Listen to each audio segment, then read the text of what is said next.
Un sachet plastique, c'est en moyenne 20 minutes pour les courses, puis finit souvent comme sac poubelle. Cet usage pose un réel problème puisque la durée moyenne de décomposition d'un sachet plastique dans l'environnement est de 400 ans. Le Bénin, à l'instar de plusieurs pays dans le monde, en a interdit l'utilisation avec l'adoption et la promulgation en 2017 de la loi portant interdiction de la production, de l'exportation, de la commercialisation, de la détention, de la distribution et de l'utilisation des sachets plastiques non biodégradables. Malgré l'existence d'une telle loi, le phénomène de sacs plastiques persiste toujours dans notre société. Et pour preuve, les dépotoirs d'ordures dans la ville de Cotonou sont constitués en grande partie de ces sachets.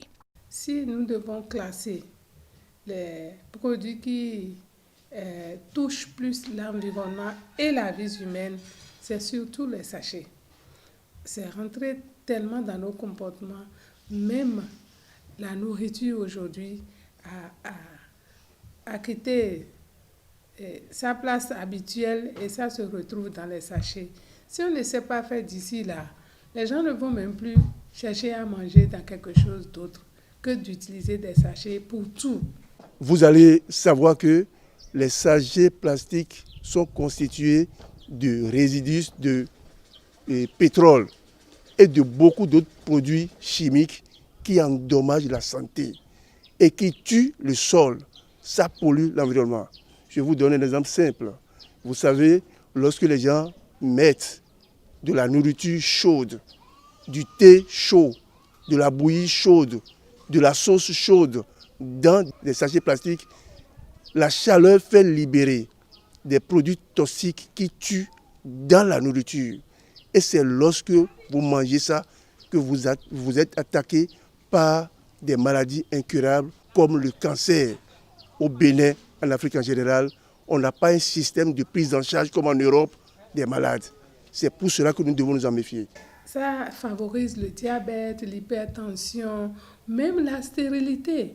Et donc, si c'est un produit, non seulement ça détruit l'environnement, mais ça détruit aussi la vie, pourquoi ne pas identifier ce produit-là et tout faire pour bannir ce produit de nos comportements? Vous voyez des ruminants, c'est-à-dire que je prends des bœufs, des petits ruminants, des cabris qui se promènent, ils avalent ces sachets plastiques, ils sont intoxiqués, ils sont étranglés et ils meurent. Les travaux de l'asphaltage que nous avons commencé récemment au Bénin nous ont montré que les sachets plastiques sont des catastrophes pour l'environnement. On ne peut pas semer sur ces sols et récolter quoi que ce soit. L'utilisation des sachets plastiques est entrée dans les habitudes depuis des décennies. Et pourtant, nombre de Béninois sont conscients du danger que représentent ces emballages pour la santé humaine, l'environnement, la biodiversité, mais aussi et surtout de l'interdiction de leur utilisation. Il a été interdit depuis plus de 5 à 10 ans déjà, l'usage du sachet plastique. Les vendeurs ne peuvent plus utiliser le pure water sur le campus d'Abom et Calavi. Et tout le monde avait souhaité dans le temps que ceci soit mis en œuvre et élargi au plan national. Et c'est une joie pour nous de savoir que le gouvernement actuel est dans cette dynamique-là. Ce n'est pas une loi, une mauvaise loi pour nous créer des problèmes ou quoi. C'est une bonne loi pour nous tous, pour nos enfants, pour nos petits-enfants. Parce que la nature se dégrade. Quand on va dans la rue, on voit les sachets. Même sur la terre, vous voyez, le sachet est un peu implanté, puis l'autre sort, ça salit, c'est sale. C'est pas bon pour utiliser les sachets, j'ai entendu ça, même si ça a arrêté, on est d'accord, il n'y a pas de problème. C'est bon pour tout le monde. D'accord, quelqu'un ne veut pas tomber malade, et tout ça, c'est bon, arrêter, on est d'accord avec la loi. Vous voyez les vendeurs vendent dans ces sachets-là. Peut-être ces sachets sont déjà intoxiqués. Donc avec ça, ces matières peuvent nous causer de graves problèmes. Et c'est ça qui peut engendrer des maladies qu'on ne peut même pas citer. Vous voyez, ces sachets ne sont pas du tout résistants. Nous sommes obligés de les jeter. Nous savons très bien que ces sachets plastiques polluent l'environnement.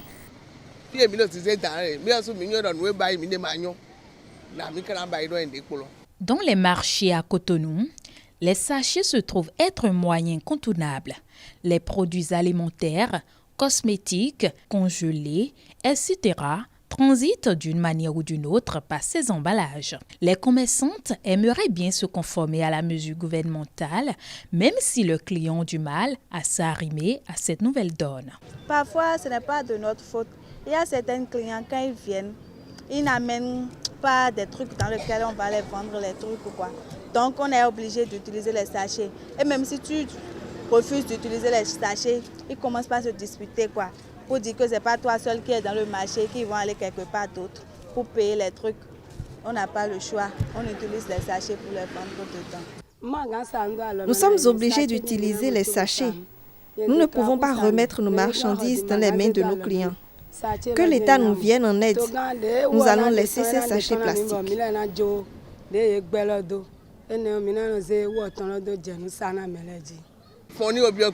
C'est la paresse. Avant, les clients se déplaçaient avec leurs emballages, mais ce n'est plus le cas. Un client peut faire ses achats dans 5 à 10 sachets sans être gêné.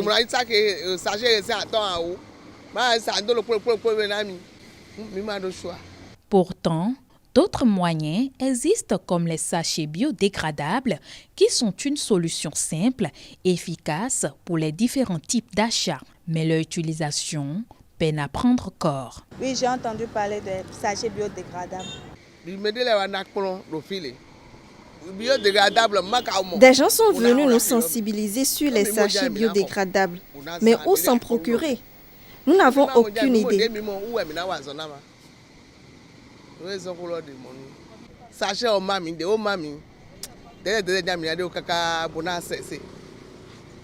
Mais en attendant, nous utilisons les sachets plastiques. Si l'État peut nous aider, ce serait bien. L'avènement des sachets plastiques a fait disparaître les emballages traditionnels.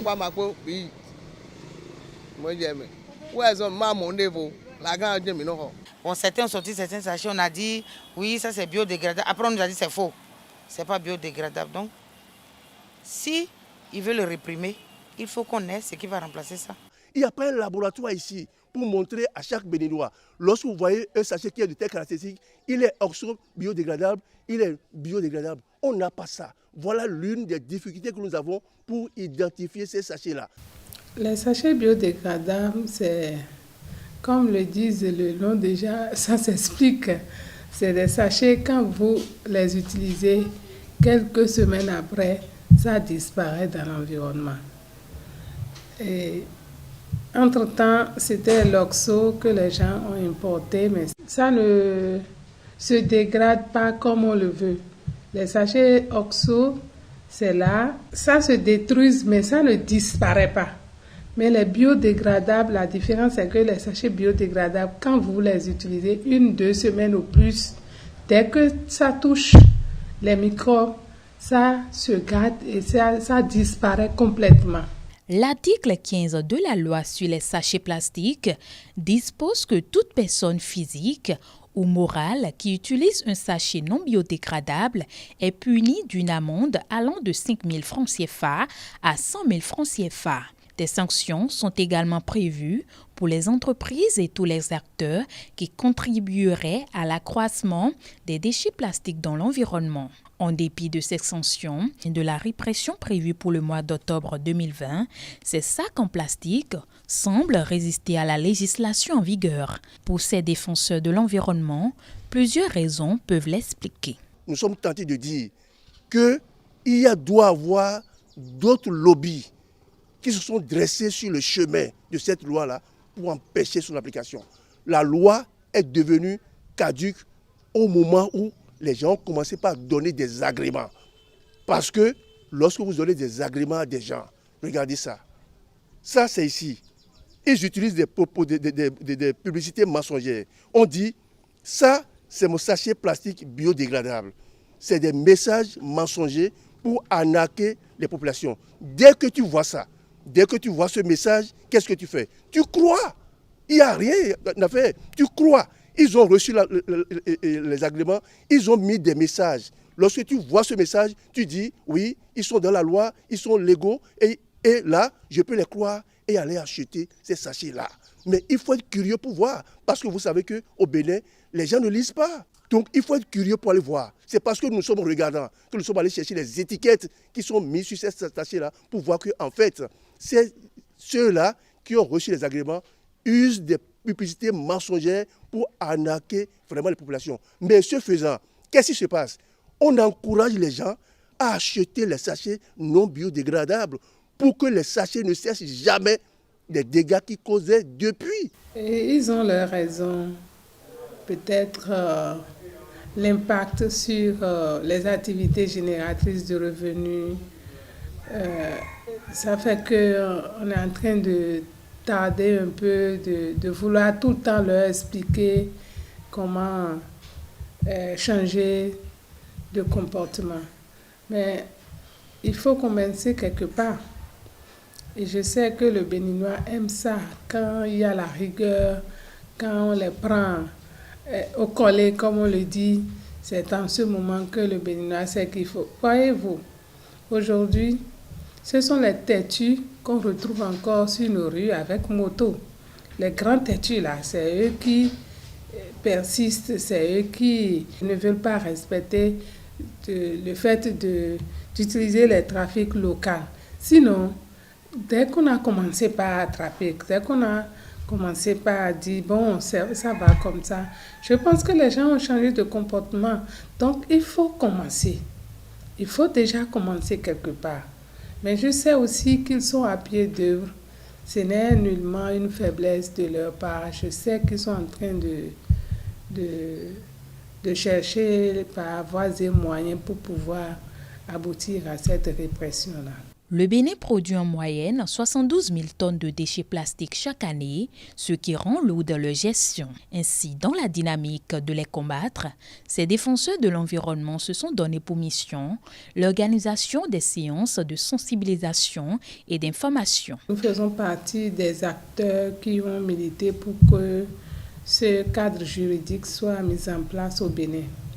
Dans un premier temps, on est allé faire une pétition à l'Assemblée nationale pour réclamer ce cadre juridique. Juste après le vote de la loi, on est resté parmi ceux qui ont sensibilisé la population pour qu'ils changent de main. Et donc on a fait presque tout le Bénin dans la sensibilisation. En tant que membres de la société civile, nous n'avons aucun pouvoir de répression. Nous nous chargerons de continuer à sensibiliser la population pour que la population sache que la loi qu'on prend est en sa faveur. Les messages que nous passons sont en sa faveur. C'est pour protéger sa santé, son environnement, son cadre de vie et lui permettre d'avoir du poisson dans les lacs, d'avoir des animaux vivants et d'avoir du maïs parce que le sol sera désormais fertile. Nous n'avons jamais raté l'occasion de dire aux élèves, aux femmes qui vendent dans les écoles et même dans les marchés, des lieux de vente, on n'a jamais cessé de leur dire, vous tuez les consommateurs. Les consommateurs aussi doivent cesser d'aller acheter, de se faire vendre des aliments dans ces sachets-là. Nous avons été dans les télévisions, dans les radios, dans les marchés, dans des gares routières. On a été partout pour leur dire les mêmes messages et même plus forts que par le passé. Et je dirais que nous allons toujours continuer dans ce sens-là. On va toujours continuer à sensibiliser. On va toujours continuer à parler à notre population pour que ça change. En lieu et place du plastique, le retour aux emballages traditionnels est souhaité. Une solution rentable et écologique. Lorsque Corona est venu ici, le gouvernement a décidé de nous vendre les masques vendus dans les pharmacies à 200 francs l'unité. Après, les populations ont vu que nous ne pouvons pas aller dans les pharmacies chaque fois et aller acheter, même changer, même 3 fois par jour. Les populations ont commencé à fabriquer les masques. Qu'est-ce qu'on constate aujourd'hui? Même le gouvernement a compris que fabriquer les masques locaux, c'est vraiment encourager l'entrepreneuriat au niveau national et encourager les artisans. C'est ça qui a marché aujourd'hui. C'est ce qui a marché aujourd'hui. Combien de personnes portent encore les masques fabriqués et vendus dans les pharmacies? Non, on a des masques écologiques, artisanaux, fabriqués ici, qui nourrissent les poches de nos artisans. C'est ce que nous voulons. Donc rien n'est impossible, tout est possible. Il suffit d'en avoir la volonté. On peut faire des sachets avec des pailles, des tissus. On peut faire des sachets avec du papier. Tout ça là, c'est faisable. Si un tam-tam change de rythme, les pas de danse aussi changent. C'est clair ça, il n'y a pas de problème pour ça. On préfère que les gens utilisent les sacs réutilisables. J'encourage même les femmes qui ont comme activité génératrice de revenus la vente des sachets. Je les encourage à vendre plutôt les sacs réutilisables. Des sacs, quand tu achètes, tu fais tes emplettes, tu reviens à la maison, tu le laves et puis le lendemain, tu peux repartir avec. Ça prend du temps avant de se déchirer. Maintenant, s'il s'agit des objets peut-être glacés, des trucs glacés qu'on peut acheter au supermarché ou bien dans les marchés et tout ça là, ou bien s'il y a trop d'huile et autres, on ne peut pas dire qu'on peut fourrer tout ça dans le sac réutilisable. D'où on est obligé d'utiliser parfois les sachets biodégradables. Donc le mieux à faire, c'est de changer la main. Au lieu d'utiliser les sachets plastiques non biodégradables, il faut utiliser les sacs réutilisables. Et aller prendre un sac de 1000 francs, par exemple.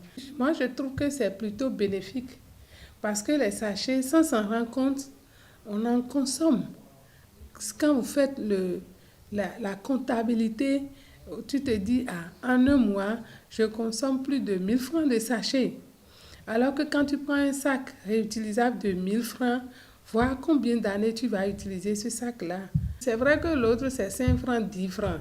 Mais quand on comptabilise, c'est beaucoup. Un appel est lancé à l'endroit des commerçants de ces sachets non biodégradables qui sont pour la plupart inquiets de la disparition de leur activité et qui ont du mal à concevoir la suppression. Pour les bonnes dames, on vous a dit de ne plus vendre les sachets, mais vous pouvez vendre les sacs réutilisables. Il suffit juste de changer un peu de main. À la place des sachets, je vends maintenant les sacs réutilisables.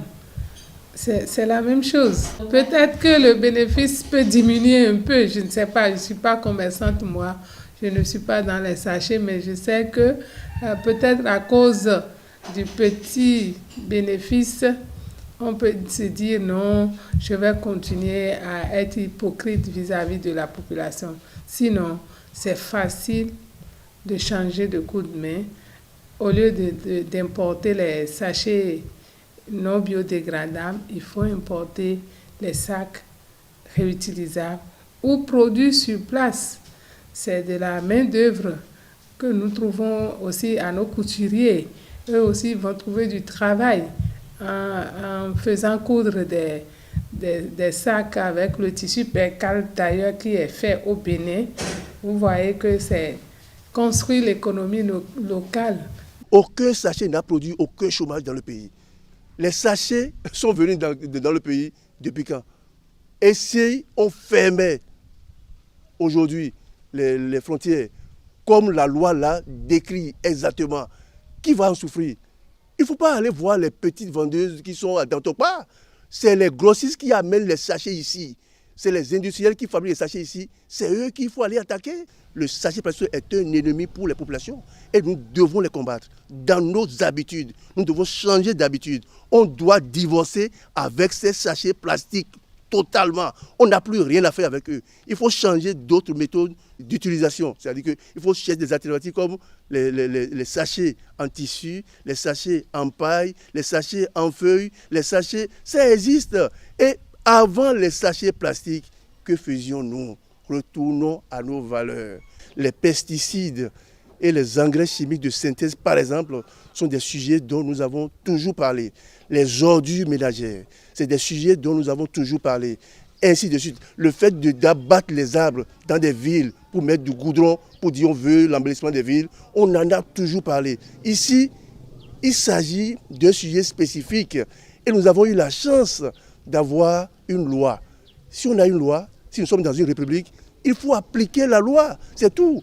L'État est le garant de la préservation de l'environnement. Ainsi, des pistes de solutions sont également proposées au gouvernement, toujours dans le but de faire du Bénin un pays sans sachets plastiques. Notre population est devenue très paresseuse. Les gens sont devenus très paresseux au point où ils ont des difficultés à abandonner l'utilisation des sachets plastiques. Et on vous pose des questions très bêtes qui dépassent même l'entendement quand on leur explique les impacts des sachets sur leur vie d'abord et puis sur l'environnement. À l'heure où nous ne sommes même plus à l'étape de la sensibilisation. L'État doit agir au plus vite pour nous amener à changer de comportement. Il faut commencer par les grands six. On ne peut pas commencer par attaquer la petite dame du quartier qui vend les unités de sachets à la maison. On ne peut pas commencer par cela. On ne peut pas commencer non plus par les bonnes dames du marché. On a l'habitude de dire, quand tu veux faire disparaître quelque chose, il faut commencer par la racine. Et puis la racine de ce mal-là, ce sont les importateurs. Ce sont ceux qui amènent le sachet d'ailleurs. Et donc, il faut d'abord commencer par ceux-là. Et comme on le dit si bien, en fond, donc, vous allez voir que les autres vont se cacher. Au fur et à mesure que vous laissez de la marge, du temps pour dire demain, après-demain, on va appliquer la loi, là, ces vendeurs et vendeuses de Tokpa ou bien de l'eau marché, leur cercle s'agrandit. Et il est difficile après d'éradiquer le phénomène parce qu'il devient de plus en plus nombreux. Tenez, lorsque le chef de l'État est venu au pouvoir, la toute première décision qu'il a prise était par rapport à l'interdiction de la coupe du bois. Vous savez, vous en souvenez, que c'était un fléau. Les gens allaient dans les 2 capés, ramasser tous nos bois et venaient envoyer par le port à l'étranger. Lorsqu'il est venu, ce qu'on n'a pas pu interdire pendant plusieurs années, il a interdit automatiquement. 2, vous savez que les vendeurs de médicaments à Diegouléla, c'est des milliers d'opérateurs. On disait que c'est impossible, il a fait interdire ça. Est-ce que ces gens-là sont venus se plaindre chez vous pour dire qu'ils ont perdu leur emploi? Est-ce qu'aujourd'hui ils en sont morts? Personne ne mourra de ça. Il faut demander au chef de l'État de sévir. Sinon les gens vont dire que c'est lui qui ne veut pas que la loi s'applique parce qu'il y a des gens derrière qui font autre chose. Donc c'est clair, il faut dire les choses telles qu'elles sont. Et c'est ce que nous disons ça. Ici maintenant, là, ces gens-là ont lancé un défi au chef de l'État. Il revient au chef de l'État de frapper fort et de sanctionner ceux qui ont refusé d'appliquer une loi de la République. Nos regards sont tournés vers le chef de l'État pour dire qu'il est capable de le faire parce qu'il l'a fait par le passé, il le fera encore maintenant. Nous l'attendons. Les enjeux des sachets plastiques sur la vie humaine et l'environnement ne sont plus à démontrer. Une guerre a été lancée contre ces emballages et le changement de comportement est la seule arme capable de remporter sur l'adversaire. Amis auditeurs, amis téléspectateurs, l'émission de sensibilisation sur la protection de l'environnement que vous venez de suivre est offerte par le Lions Club Cotonou Doyen. Merci pour votre attention. Enthousiastes dans l'amour altruiste, nous servons.